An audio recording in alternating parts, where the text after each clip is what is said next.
ये वीक काफी खास रहने वाला है क्योंकि यही वो वीक है जहां से पितृपक्ष श्राद्ध पक्ष की शुरुआत होगी और 7 तारीख को चंद्र ग्रहण भी रहेगा। तो किन चीजों का आपको ध्यान रखना है ये हम बताएंगे और इसके साथ साथ साप्ताहिक राशिफल में चंद्रमा ही बहुत ज्यादा इंपॉर्टेंट हो जाते हैं और चंद्रमा इस पूरे ही वीक वृश्चिक में रहेंगे, धनु में रहेंगे, मकर में रहेंगे और उसके बाद वो कुंभ में रहेंगे और आखिरी दिन चंद्रमा का राहु के साथ जो ग्रहण योग बन रहा है वही चंद्र ग्रहण होगा। तो बहुत सारी चीजों का ध्यान रखना है। चंद्रमा मन के कारक हैं और वही पीड़ित होंगे।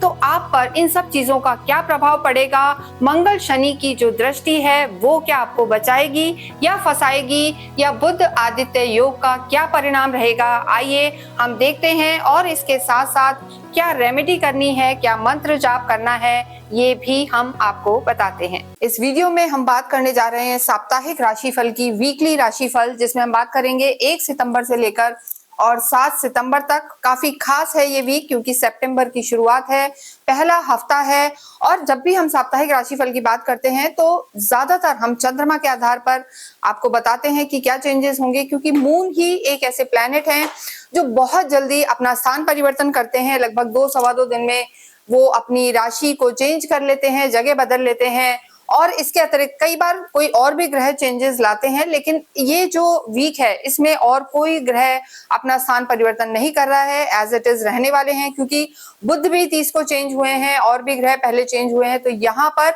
अगर हम 1 से 7 तक देखें तो कोई भी चेंजेस चंद्रमा के अलावा नहीं है। लेकिन एक मेन चीज यहाँ पर होने वाली है, इस वीक के एंड में 7वें दिन, इस दिन जो हम कहेंगे 7 सितंबर को ग्रहण लगने वाला है, चंद्र ग्रहण रहेगा, जिसका प्रभाव देखिए जब भी ग्रहण होता है तो 2-3 दिन पहले 2-3 दिन बाद उसका प्रभाव रहता है। पहले वैसे तो लगभग 25-30 दिन रहता है, लेकिन इस वीक में 7 तारीख को यहाँ पर चंद्र ग्रहण रहेगा और उसका डेफिनेटली प्रभाव पड़ेगा हर राशि पर। यहाँ हम बात कर रहे हैं मेष राशि और मेष लगन की।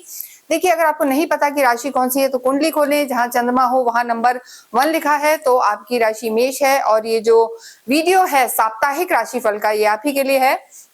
देखिए, इस वीक में जो चार्ट रहेगा, जैसा हमने बताया, चंद्रमा की अगर स्थिति देखें तो चंद्रमा जब ये वीक स्टार्ट होगा तो वृश्चिक में रहेंगे, उसके बाद धनु में, मकर में और आखिरी दिन ये कुंभ में रहेंगे। तो इसका क्या प्रभाव रहेगा? जैसा मैंने बताया, चंद्रमा राहु के साथ रहेंगे कुंभ में और उसी दिन ग्रहण पड़ेगा।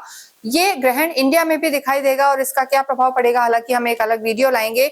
लेकिन यहाँ अगर हम चार्ट देखते हैं तो 3rd हाउस में गुरु है, 4th में शुक्र है आपके और पंचम में 5th हाउस में सूर्य, बुध और केतु है। मंगल आपके 6ठे घर में है और राहु 11वें घर में है और शनि आपके 12th हाउस में है। देखिए, अगर हम यहाँ बात करें सबसे पहले आपके स्वास्थ्य की, तो स्वास्थ्य के लिए 1st हाउस की स्थिति को जरूर देखा जाता है और आपके लॉर्ड को, यानी आपके जो लग्नेश हैं मंगल हैं, और मंगल इस समय 6th हाउस में चल रहे हैं, पूरे हफ्ते यहीं रहने वाले हैं। तो आपको एक विशेष चीज हम कहेंगे कि स्वास्थ्य का इस हफ्ते में ध्यान देना है, स्पेशली जब ये वीक शुरू हो रहा है, यानी 1 और लगभग 2 की मिड तक आपको अपने स्वास्थ्य का ध्यान देना है। इम्यूनिटी आपकी वीक रह सकती है और आपके राशि स्वामी का मंगल का 6ठे घर में होना आपको थोड़ा इंडाइजेशन की प्रॉब्लम, बॉडी में पेन और बीपी की समस्या दे सकता है, मानसिक तनाव भी दे सकता है। ओवरऑल अगर देखा जाए तो मानसिक तनाव को कंट्रोल करें और इसके साथ साथ जैसा हमने बताया ब्लड प्रेशर का भी ध्यान रखें, ऊपर नीचे हो सकता है, बॉडी में पेन्स रह सकते हैं। ड्राइविंग में केयरफुल रहें क्योंकि आपकी 7.5 भी चल रही है, हालांकि वो लंबे समय तक चलेगी।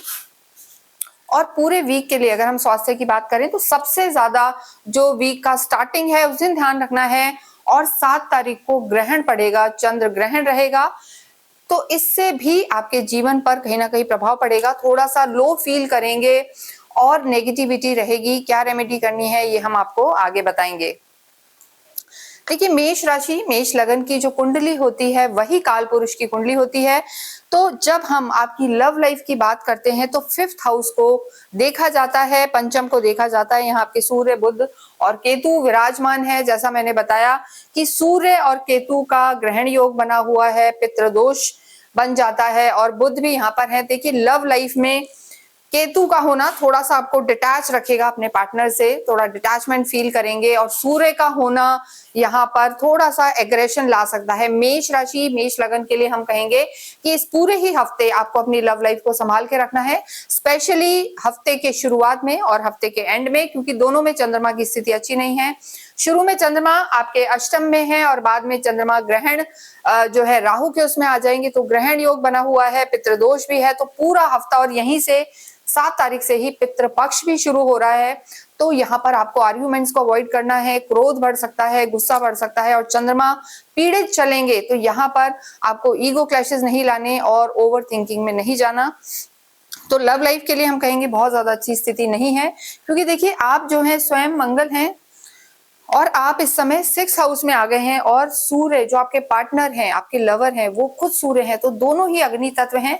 तो यहाँ पर एग्रेशन वाला माहौल रह सकता है। ज्यादा चीजें खराब हुई तो नो कांटेक्ट सिचुएशन बन सकती है, यानी लड़ाई हो सकती है। तो केयरफुल रहना इस हफ्ते में। आपको फोन पे दूर दूर से ही बात करनी है, वो आपके लिए ठीक रहेगा।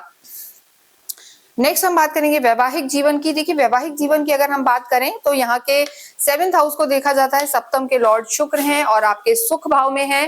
तो वैवाहिक जीवन को लेकर चीजें यहाँ पर ठीक नजर आ रही हैं। गुरु की भी पंचम दृष्टि यहाँ पर रहेगी, तो वैवाहिक जीवन में तालमेल बना हुआ है। लेकिन यहाँ भी आपको 1 और 2 तारीख को थोड़ा सा केयरफुल रहना है, किसी तीसरे व्यक्ति के कहने में नहीं आना है। और आपका विवाह नहीं हुआ है तो इस हफ्ते में हो सकता है कोई अच्छे प्रपोजल आए, लेकिन एक्सेप्ट नहीं करने हैं। आगे आने वाला जो समय होगा वो बेटर है, क्योंकि यहाँ पर चंद्रमा की स्थिति बहुत ज्यादा बेहतर हम नहीं कहेंगे। तो जो ओवरऑल चीजें हम कहेंगे, वैवाहिक जीवन यहाँ पर ठीक है, आप मौज मस्ती का माहौल रहेगा, घूमने फिरने जाएंगे और चीजें यहाँ पर आपकी ठीक नजर आ रही हैं।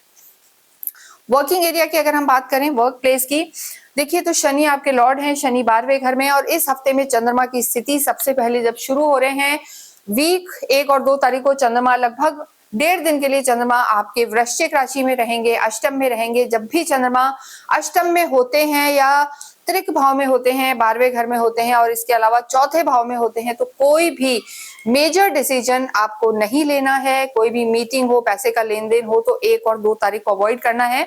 इसके अतिरिक्त यहाँ पर इस वीक में आपको विदेशों से हम जरूर कहेंगे कोई ना कोई फायदा हो सकता है। राहु की जो स्थिति है, टेक्नोलॉजी इंप्रूव हो सकती है, दिमाग काफी तेज होके चलेगा, शार्प चलेगा और फास्ट मोड में आप काम करेंगे। लेकिन लोन्स वगैरह भी इस वीक में आपके हो सकते हैं या लोन लेने की जरूरत हो सकती है, तो उसको आपको टालना है।